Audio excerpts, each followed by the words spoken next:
र यही देशमा तत्कालीन मलाई लाग्छ उपेन्द्र यादव उप प्रधानमन्त्री भएको बेलामा यही संविधानले हामीलाई सम्बोधन गरेन भनेर उप प्रधान हुँदै यो संविधान डराएको होइन भने अनि तपाईँ अहिले प्रधानमन्त्रीजीले के प्रधानमन्त्रीजी भनेको देशमा पनि धेरै असन्तुष्टि व्याप्त छ यो संविधानले असन्तुष्टि व्याप्त मात्रै यसै कारणले गर्दाखेरि हामीले ठुलो गणतन्त्र ल्यायौँ हामीले लोकतन्त्र ल्यायौँ भनेर भन्नुस् न त्यही उहाँहरूले ल्याएको लोकतन्त्रमा उहाँहरूले निर्वाचित गरेर बनाएको केपी ओलीको सरकारलाई त उहाँले त प्रकारान्तरले त साम्यवादीहरूको पृष्ठपोषण गर्न आएको भन्नुभयो नि मेरो गोर्खामा भएको बुकुरो र केपी ओलीजीको 5 थर ताप्लेजुङ कता भएको बुकुरोमा मेरै राम्रो होला सम्पत्ति छानबिन गरौँ भनेर भनेन अहिले करोडौँ अरबौँका भ्रष्टहरूलाई अख्तियारले निरन्तर रूपबाट माफी दिइराखेको छ के भ्रष्टाचार जनताले गरे हो यसकारण सम्पूर्ण भ्रष्टहरूको लागि त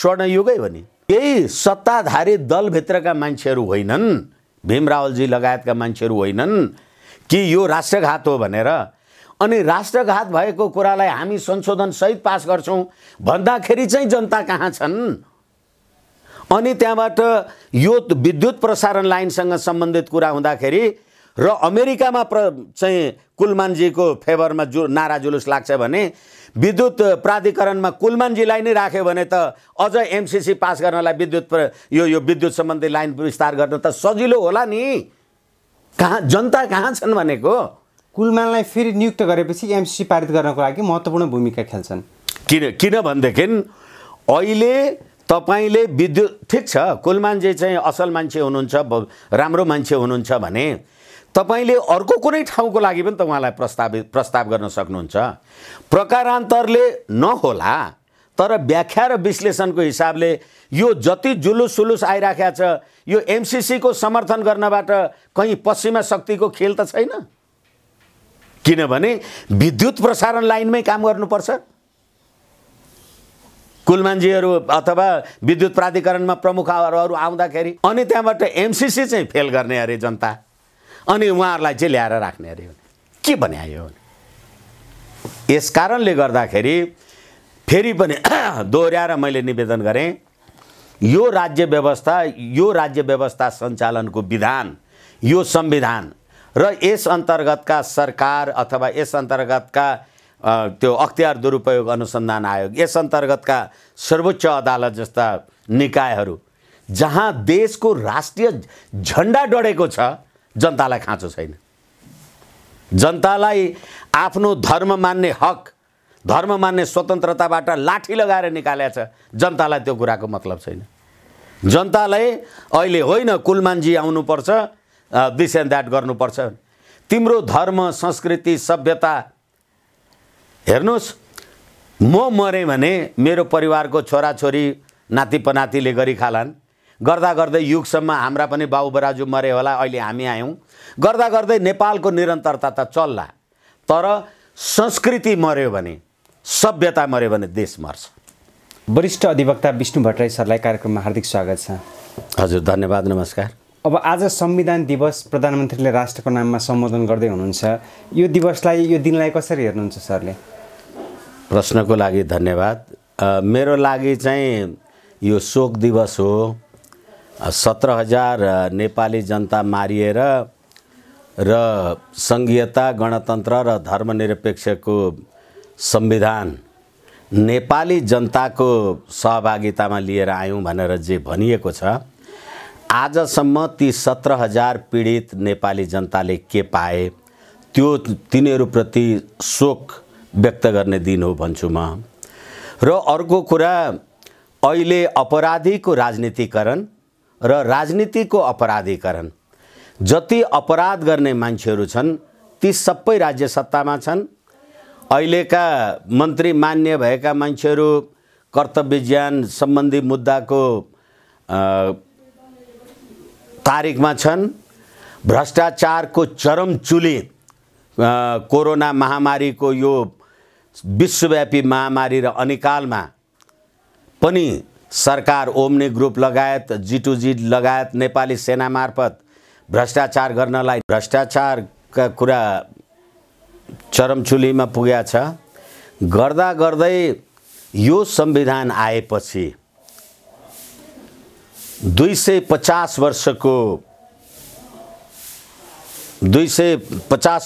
वर्षको नेपालको अविच्छिन्न सम्प्रभु सम्पन्न नेपालको राष्ट्रिय झण्डा डढाइएको छ। यही संविधान आएपछि नेपाली टोपी डढाइएको छ।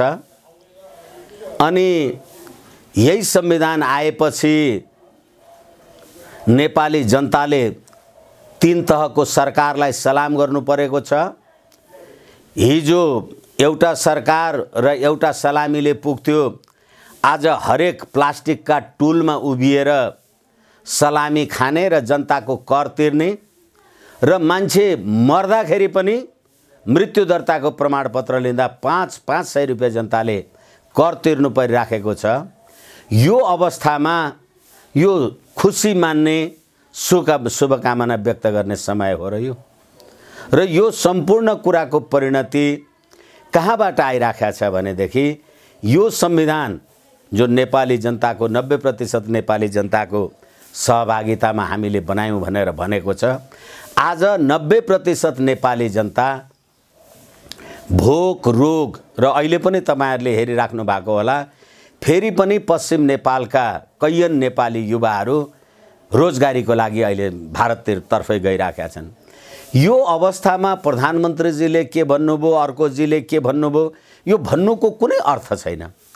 अहिले गर्दा गर्दै नेपालका हाम्रो आदिम अनादिकालदेखि चलिआएको धर्म संस्कृति सभ्यतालाई तपाईले धर्म मान्ने नेपाली जनताहरूलाई जहाँ 94% ओमकार परिवार बस्छन्, त्यो देशका जनतालाई धर्म मान्ने कुरामा तपाईले लाठी लगाएर निकाल्नु भएको छ। अनि यही संविधानको धारा 26 ले भनेको छ नेपाली जनतालाई धर्म सम्बन्धी हक छ र कसैको धर्ममा कसैले खलल पुर्याउन पाइँदैन भनेको छ।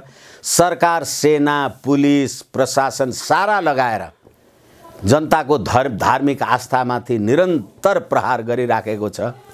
यस्तो यो मुर्दा तुल्य यस्तो सरकार, यस्तो संविधान, यस्तो राज्य व्यवस्था, यो पनि शुभकामनाको दिन हो र यहाँले शोकको दिन भनेर भनिरहँदा तर प्रधानमन्त्री केपी शर्मा ओलीले त भन्नुभएको छ नि त, संविधान जारी भएको दिनदेखि देश नयाँ युगमा प्रवेश गरेको छ, अब हामी छिट्टै नै समृद्धिको यात्रा तय गर्दै विकासको चरमचुली चुन्छौँ भने। हो, ठिकै छ त। देशले नयाँ यात्रा त सुरु गरिहाल्यो नि। देशले रेलको युगमा प्रवेश गरिसक्यो, अब सुरुङ युगमा होइन। अब रेलको युगको कुरा गर्दाखेरि नि जनकपुर जयनगर रेलवे मलाई लाग्छ 2019-20 सालदेखि थियो र अघि पनि म एउटा उसमा सुन्दै थिएँ कि 2001 मा त्यहाँ एउटा पुल जे भत्कियो, त्यो पुल भत्किएको कारणले गर्दाखेरि त्यसलाई बनाउन समय लागेको मात्रै हो। एउटा जनकपुर जयनगर रेलवे सञ्चालन गर्नलाई एउटा भत्किएको पुल 2011 हो क्यारे मा भत्किएको पुल बनाउनलाई तपाईलाई 15 वर्ष लाग्यो र रेल लिएर कुन ठुलो कुरा गर्नुभयो तपाईले। एक भने अर्को कुरा, अब स्वर्णिम युगमा प्रवेश गर्दैछ भन्दाखेरि त प्रधानमन्त्रीजी र प्रधानमन्त्रीजीको मन्त्री परिषदमा रहेका मान्छेहरू त यो देशमा अहिले पनि विकास भएको नदेख्नेहरू त सबै आँखा फुटेका हुन् भनेर भन्नुहुन्छ नि। अनि अहिले भने त मैले यो नेपालको राष्ट्रिय झण्डा डढेको छ, देशको सिंगै प्रधानमन्त्रीजी आफैले केक बनाएर देशको नक्सा काटेर टुक्रा टुक्रा पारेर खानु भएको छ। अहिले एमसीसी पास गर्नको लागि तपाईहरु इन्डो पेसिफिक स्ट्राटेजीमा जानको लागि हतार गरेर दौड गरेर लागिराख्नु भएको छ। अनि त्यसले गर्दाखेरि अब देश त उहाँहरुको लागि त स्वर्ण युग नै छ नि, जनताको लागि पो नर्कलोक भयो त। तर यो कुरा हामीले मान्नुपर्छ कि पर्दैन सर? नेपालमा बहुसंख्यक मानिसहरूले यो संविधानलाई स्वीकारेका छन्। निश्चित रूपमा बहुसंख्यक नेपाली जनताले स्वीकारेका छन् भनेर भन्ने तपाईको आधार के छ? यो संविधान जारी हुनुभन्दा अगाडि मलाई लाग्छ 2072 साउन 3 र 4 गते नेपाली जनताको अभिमत लिनको लागि भनेर जुन देशभरि संविधान सभाका मान्छेहरू अथवा जे भन्नुस् खटियो, त्यो जनताहरूले संविधान सभालाई के सुझाव दिएको थिए भन्ने कुरा आजसम्म त्यसलाई बाहिर ल्याइयो। 94% ओमकार परिवार बस्ने देशमा धर्मनिरपेक्षको संविधान बनाउनु पर्छ भनेर नेपाली जनताले भने होला, अथवा त्यसै गरेर हामी सम्पूर्ण जात जाति धर्म वर्ण सम्प्रदाय भूगोल इतिहास एक ठाउँमा बसेको मान्छेलाई जातको आधारमा भातको आधारमा पैदाको आधारमा सम्पूर्ण नेपाली जनतालाई विभाजन गर्नुपर्छ भनेर सल्लाह आयो होला। संवैधानिक राज संस्था जसले चाहिँ नेपाल राष्ट्रको एकीकरण पृथ्वीनारायण शाहको नेतृत्वमा गरियो त्यो राजतन्त्रको अन्त्य गर्नुपर्छ भनेर आएको थियो होला। त्यो कुरा किन अहिलेसम्म केपी ओलीजीहरू देखाउनुहुन्न? ती सुझावका पोका त देखाउनुहोस् न। होइन तपाईँले एकछिनलाई भन्नुहोस् न, तपाईँले भनेअनुसार ल यो धर्मनिरपेक्ष आदि इत्यादिको यो संविधान त सुखी समृद्ध धर्मनिरपेक्ष देशमा तपाईँले पशुपति विकास कोष किन चलाउनु भयो, किन स्थापित गर्नुभयो? राष्ट्र कोषबाट सम्पत्ति खर्च गरेर एउटा देवादिदेव महादेव मान्ने उसको लागि किन पैसा खर्च गर्नुभयो? त्यहाँ के क्रिस्चियनले कर तिर्या छैन, उसलाई मुसलमानले कर तिर्या छैन? किन पशुपति विकास कोष बनाउनु? त्यसै गरेर लुम्बिनी विकास कोष किन बनाउनु भयो? त्यत्रो लुम्बिनी अन्तर्राष्ट्रिय विमानस्थल किन बनाउनु भयो? लुम्बिनी भनेको भगवान बुद्ध भनेको के धर्मनिरपेक्ष हो? अनि देशलाई अब खण्ड खण्ड गरेर विभाजित गरेर र यही देशमा तत्कालीन मलाई लाग्छ उपेन्द्र यादव उप प्रधानमन्त्री भएको बेलामा यही संविधानले हामीलाई सम्बोधन गरेन भनेर उप प्रधान हुँदै यो संविधान डराएको होइन भने। अनि तपाईँ अहिले प्रधानमन्त्रीजीले के प्रधानमन्त्रीजी भनेको देशमा पनि धेरै असन्तुष्टि व्याप्त छ यो संविधानले असन्तुष्टि व्याप्त मात्रै। यसै कारणले गर्दाखेरि नागरिकताको कुरा अहिले देशभरि के भइराखेको छ? तपाईले देशको धर्म सभ्यता संस्कृति समाप्त गर्नलाई के काम गर्नुभयो भने अहिले एक थरी मान्छेहरू यो एमसीसी भनेको राष्ट्रघात हो भन्छन्। त्यही राष्ट्रघात हो भन्ने प्रधानमन्त्रीजीकै पार्टीका मान्छेहरू होइन यो त राष्ट्रवाद हो भनेर अहिले एमसीसी पास गर्न लाग्नु भएको छैन। अहिले त्यही एमसीसी पास गर्नु हुँदैन भनेर नेपाली जनता एकतर्फ सडकमा कुर्लिन्छन्, अर्कोतर्फ त्यही एमसीसी को पक्षधर भएको कुलमानजीहरूलाई होइन यो त निरन्तरता दिएर राख्नुपर्छ भन्छन्। हैन कुलमानजी एमसीसी को पक्षधर होइन भनेर भन्नुभएको छ नि त। यसै कारण अब किनभने अमेरिकामा कुलमानजीको पक्षमा नारा जुलुस लाग्यो अथवा त्यसलाई कन्टिन्यू गर्छ भने नेपालीहरू अस्ट्रेलियामा बस्छन् बस्दैनन्, किन लागेन त्यहाँ? नेपालीहरू बेलायत बस्छन् कि बस्दैनन्, किन लागेन त्यहाँ? यसकारणले गर्दाखेरि एकछिनलाई मान्नुहोस् अमेरिकामा मात्रै प्रदर्शन भयो। यसका एकैछिनलाई मान्नुहोस् ल उहाँले यो एमसीसी पक्षधर होइन भन्नुभएको रहेछ भनेदेखि त उहाँ एमसीसी पक्षधर होइन भन्यो भने एमसीसी पक्षधर सरकारले बनाउन लागेको त्यो विद्युत प्राधिकरणको प्रमुखमा चाहिँ किन जानु पर्यो त? किनभने सरकार त एमसीसी को पक्षमा छ।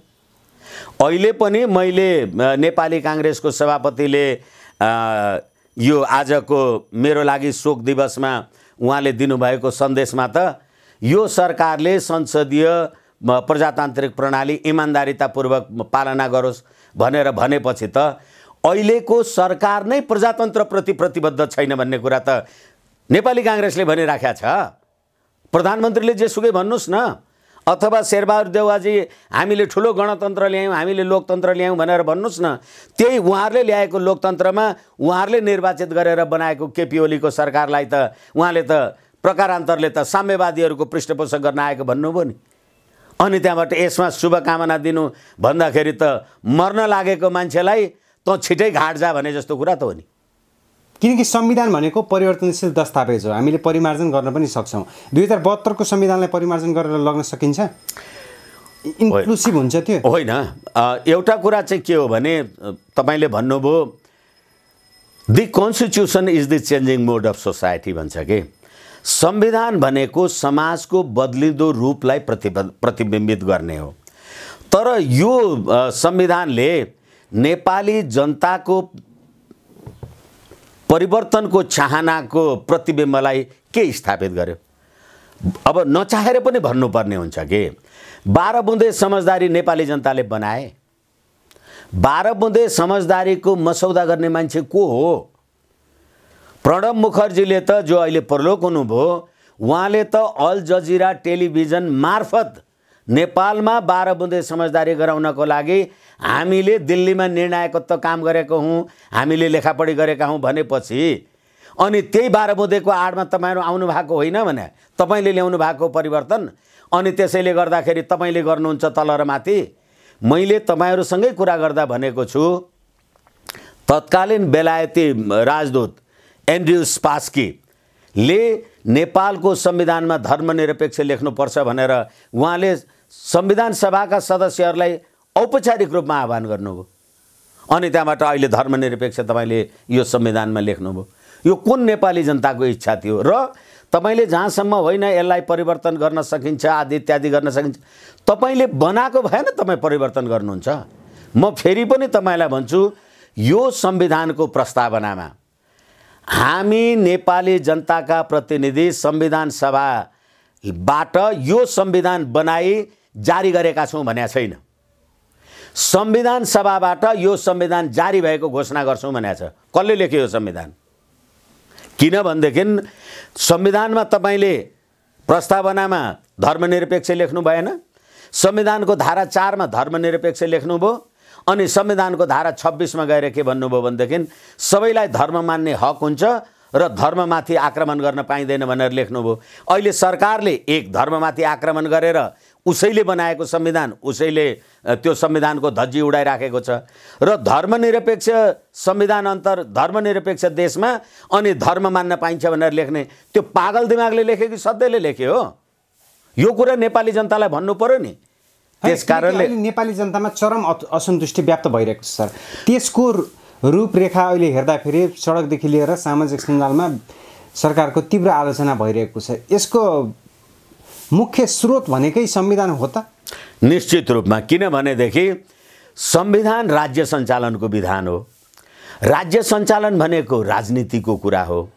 राजनीति भनेको राजनीतिक दलहरूले राजनीति गर्ने हुन्। राजनीतिक दलहरूलाई नेपाली जनताले मत दिने हुन् भनेपछि अहिलेको यो चरम असन्तुष्टि अथवा जे होस् विकृति विसङ्गति यसको सम्पूर्ण जग नै 62-63 को आन्दोलन तपाईहरुसँग 62-63 को आन्दोलन हो।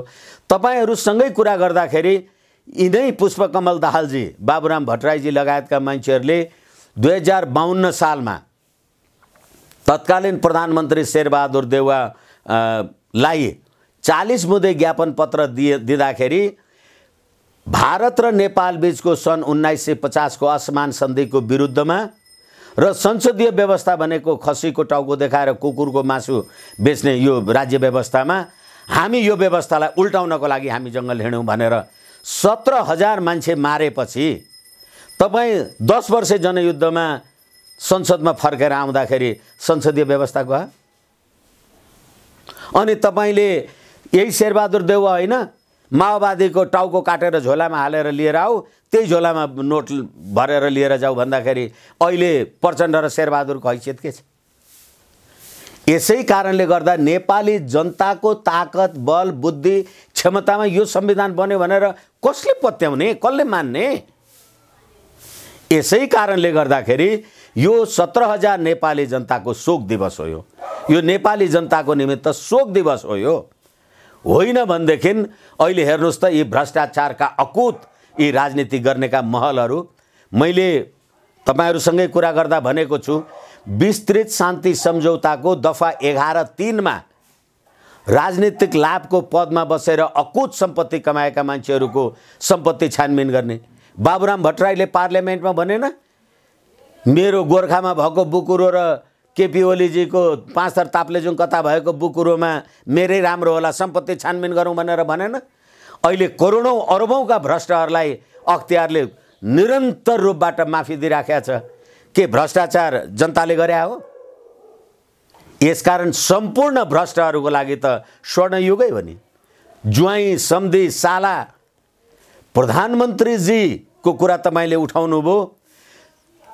उसको पार्टीले, उहाँको पार्टीले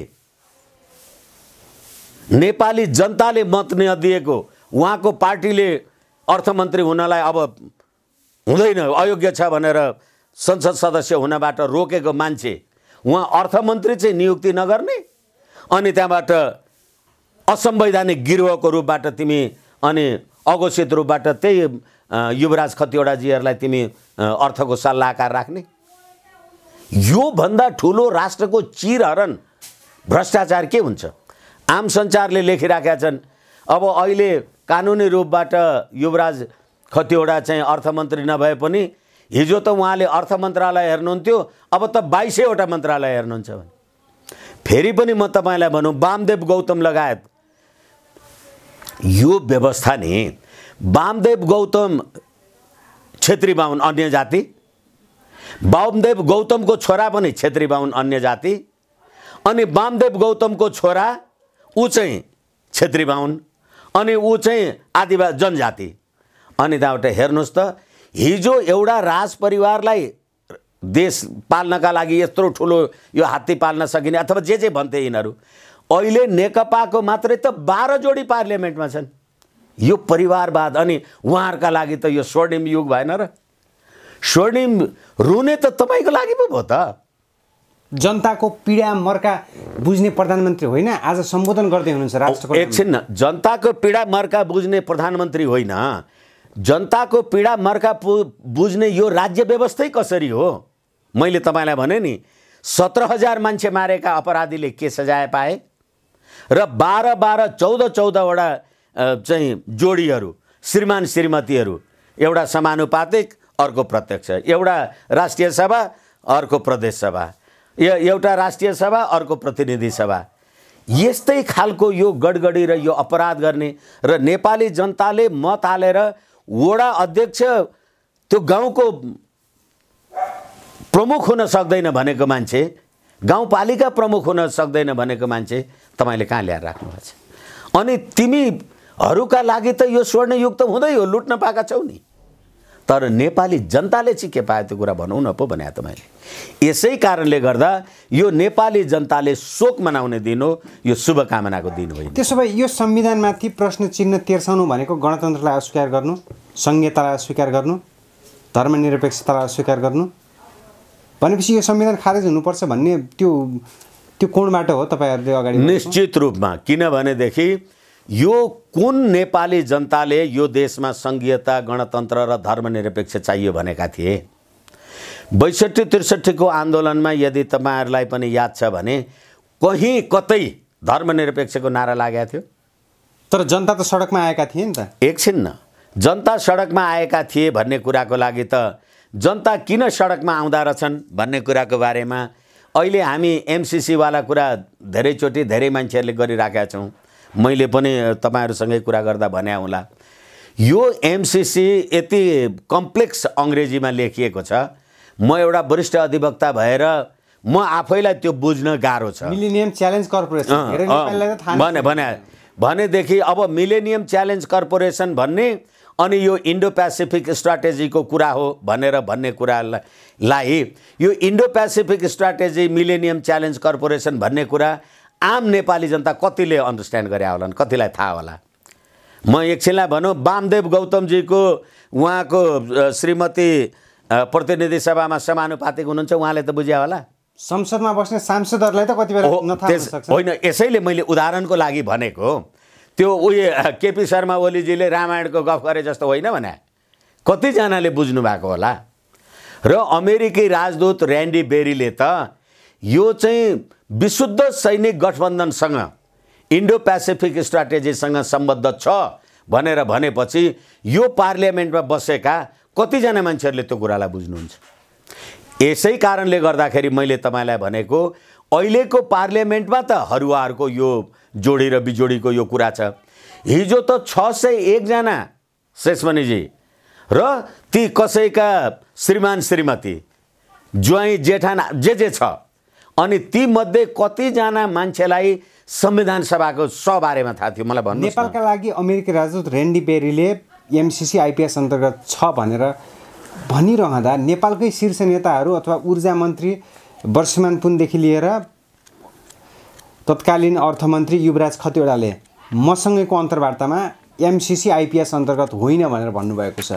भनेपछि त्यो जनतालाई फगत भुलाइएको हो अथवा के हो? म तपाईँलाई जिम्मेवारीका साथ भन्न सक्छु, free and open Indo Pacific 4 November 2019 मा प्रकाशित अमेरिकी रक्षा र विदेश मन्त्रालयको दस्तावेजको कुरामा त्यतिखेर अमेरिकी उच्च अधिकारी Alice Wells, Randall Schriver, David Ranz, नेपालका लागि अमेरिकी राजदूत र्यान्डी बेरीले एमसीसी नेपालमा इन्डो पेसिफिक रणनीति अन्तर्गत नै कार्यान्वयन हुन लागेको बताए। त्यसमा ट्रम्प प्रशासनले $2.9 बिलियन खर्च गरिसके। अब तपाईको अर्थमन्त्रीजी, तत्कालीन अर्थमन्त्रीजीले भने पनि नभने पनि र यो कुरा सरकारले खण्डन गर्नु पर्यो नि त। र अहिले फेरि पनि म तपाईलाई भनौँ, यो अहिले एमसीसी को कुरा विद्युत प्रसारण लाइनसँग सम्बन्धित छ र जहाँ विद्युत प्रसारण लाइनको कुरा छ त्यहाँ 200 किलोमिटर बाटो बनाउने प्रश्न छ। अनि यो विद्युत प्रसारण चाहिँ कहाँबाट भनेदेखि हाम्रो नेपाल चीन सीमा केरुङदेखिको सुरु हुने कुरा छ। अनि त्यहीँनेरि त्यो चीनबाट रेल ल्याउने अथवा बीआरआई अन्तर्गत रोक्ने परियोजना पनि कतिपयले भनेका छन्। हो, त्यसै कारणले गर्दाखेरि अब तपाईले एमसीसी पारित गर्दाखेरि र एमसीसीले त त्यस अन्तर्गत काम गर्ने कर्मचारीहरू उनीहरूको अन्तर्गत हुन्छन्।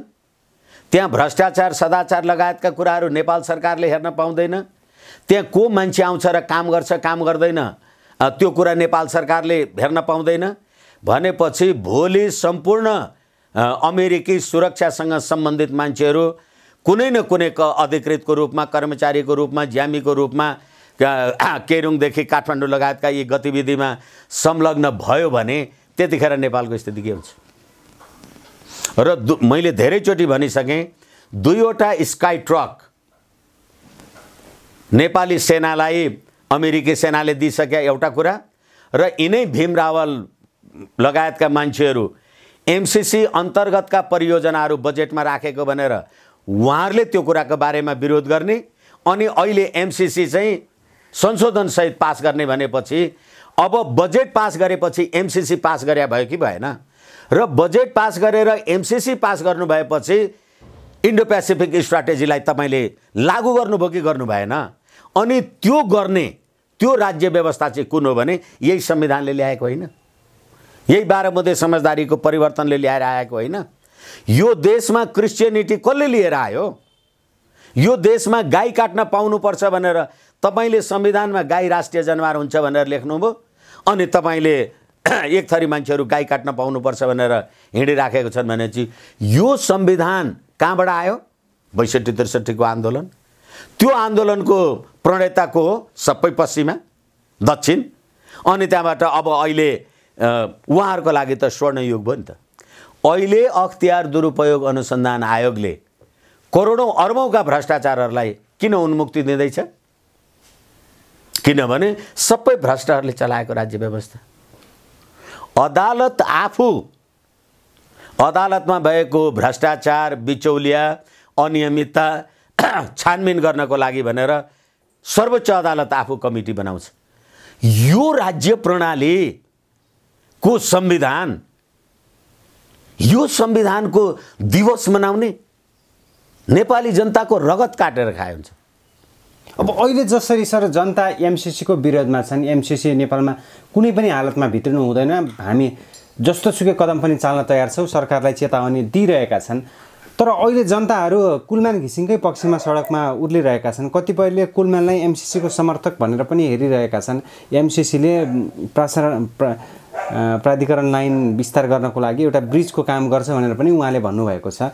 यसै बखत यो कुरालाई तपाईले कसरी हेर्नुहुन्छ, कुलमान र एमसीसीले? हो, यसै कारण मैले तपाईले भन्नुभएको पहिलो प्रश्नको लाइनमा म ध्यान आकर्षण, जनता एमसीसी को विरुद्धमा छन्। ठीक छ, जनता एमसीसी को विरुद्धमा छन्, म पनि होला। तर एमसीसी अन्तर्गतको प्रोजेक्ट त बजेटबाट पास भयो। त्यो बजेट पास गर्दा जनता कहाँ छन्? जनता त केही एमसीसी नै भनिरहनु परेन नि। एमसीसी अन्तर्गत 2वटा स्काई ट्रक नेपाली सेनालाई एमसीसी अन्तर्गत दिइयो, त्यो एमसीसी पास भयो कि भएन? त्यति मात्रै होइन, अहिले कुलमानको बारेमा फेरि अहिले समय रहेको कुरा गरौँला। अनि त्यहाँबाट होइन, सरकार पनि यो एमसीसी पास गर्ने पक्षमा छ। अनि त्यहाँबाट नेपाली जनता एमसीसी को चाहिँ विरोध गर्ने।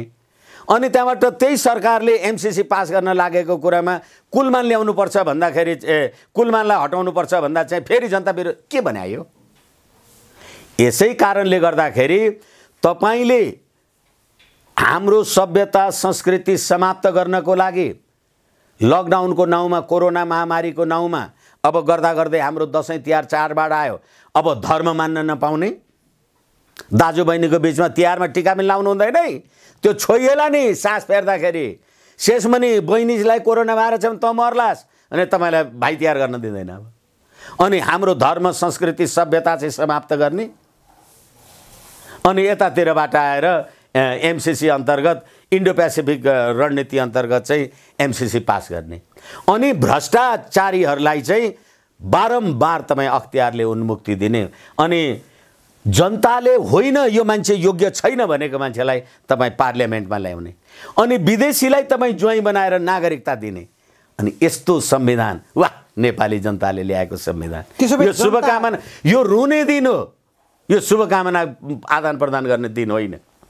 तर संविधान दिवसको दिन त दीपावली मनाउँछन् जनताहरूले। तपाईले त्यसो त अस्ति यो कोरोना भर्खर सुरु हुन लाग्दाखेरि भारतका प्रधानमन्त्री नरेन्द्र मोदीजीले पनि होइन अब हामी चाहिँ कोरोना जित्नलाई देउताको नाममा चाहिँ यो धुपबाती आदि इत्यादि जे गरौँ दीपावली गरौँ भनेर भन्नुभयो अनि दीपावली गरेपछि कति आयो कोरोना। यसै कारण तपाईँ खान पाउनु भएको छ, तपाईँ लाउन पाउनु भएको। मैले त भने नि अहिले नेपाली जनता खोला तर्यो 100 रुपियाँ कर, मर्यो 500 रुपियाँ कर, कहाँ जाने जनता? जनताले पायो चाहिँ के मलाई भन्नुहोस् न। यसै कारणले गर्दाखेरि अहिले 761वटा निकायका सरकारलाई नेपाली जनताले तिनीहरू प्लास्टिकको टुलमा एउटा टावेल ओछ्याएर उभिन्छन् अनि त्यहाँबाट त्यो सलाम गरेको कर चाहिँ नेपाली जनता तिर्छन् र भुइँमा बस्छन्। यो नेपाली जनताको व्यवस्था हो। यस कारणले गर्दाखेरि यो संविधान दिवस नेपाली जनताले खुसी मनाउनु पर्ने एउटै मात्रै पनि आधार र कारण छैन। अब अहिलेको परिवेशलाई म ठ्याक्कै निहाल्न चाहन्छु सर। अहिले जनताहरू कुलमानको पक्षमा सडकमा उर्लिएका छन्। तिनै जनता हिजोको दिनमा एमसिसीको विरुद्ध आवाज बुलन्द गरेका हुन्, कतिपयले लाठीचार्ज समेत खानु परेको हो। यो अवस्थामा कुलमानको फेरि पुनर्नियुक्ति भयो भने यिनै जनता फेरि एमसिसीको विरुद्ध आवाज उठाउँदा फेरि कुलमान घिसिङ एमसिसीको पक्षमा देखियो भने कस्तो हुन्छ? मैले तपाईले भनेको कुरा सायद बुझेँ जस्तो लाग्छ। अहिले कुलमानजीलाई नै ल नेपाली जनताले भने कोनी के भने सरकारले नियुक्ति गर्यो, सरकार एमसिसीको पक्षमा छ अनि कुलमानजी विद्युत प्राधिकरणको प्रमुख हुनुभयो भने उहाँले केरुङदेखि अथवा गोरखपुरसम्मको 400 केबी प्रसारण लाइनमा त्यो एमसिसी पास गर्नको के अरे कार्यान्वयन गर्नको लागि उहाँले काम गर्नुपर्छ कि पर्दैन? उहाँ विरुद्धमा जान सक्नुहुन्छ? विरुद्धमा जान मिल्छ कि मिल्दैन? सरकारकै मातहतमा काम गर्नु पर्यो। सरकारको मात तपाईलाई यो देशको सभ्यता संस्कृति सम्पूर्ण कुरा तपाईले 6 महिनादेखि किन बन्द गर्नु? तपाईको मोटर चल्नुहुन्छ, जहाज चल्नुहुन्छ, रेल चल्नुहुन्छ, गाडी चल्नुहुन्छ, सम्पूर्ण कुरा गाडी मोटरमा हिँड्नुहुन्छ, होटल चल्नुहुन्छ, रेस्टुरेन्ट चल्नुहुन्छ, तपाईलाई भ्रष्टाचार गर्न लुट चल्नुहुन्छ, देउताको मन्दिर ढोका खोलेर प्रणाम गर्नु हुँदैन? के भन्यायो? भनेपछि यो संविधानले धर्मनिरपेक्षताका नाउँमा हाम्रो सभ्यता र संस्कृतिलाई समाप्त गरिराखेको छ। त्यसमा आम जनताको खोइ चासो, खोइ जनता। अनि कुलमानजीको बारेमा जे कुरा उठिराख्या भनिराख्या होला, म कहिलेकाहीँ भन्ने गर्छु अमेरिकामा पनि समर्थक कुलमानका।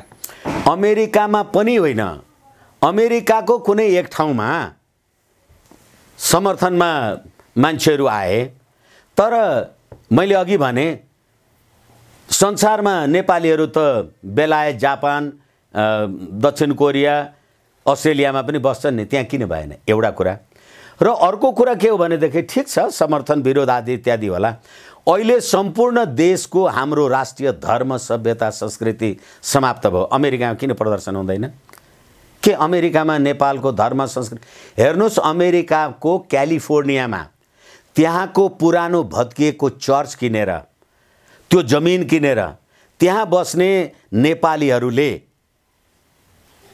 पशुपतिको मन्दिर बनाएका छन्। अमेरिकामा धर्म मान्ने मान्छे छैन, अमेरिकामा हिन्दू छैनन्।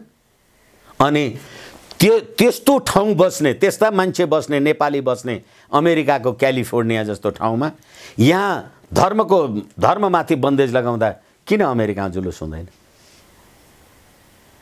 कुलमानजी के ठुलो पोलिटिकल पर्सनालिटी हो, राष्ट्रपति, राष्ट्राध्यक्ष, प्रधानमन्त्री हो, एउटा विद्युत प्राधिकरणको कार्यकारी प्रमुख हुने कि नहुने भन्ने प्रश्न हो।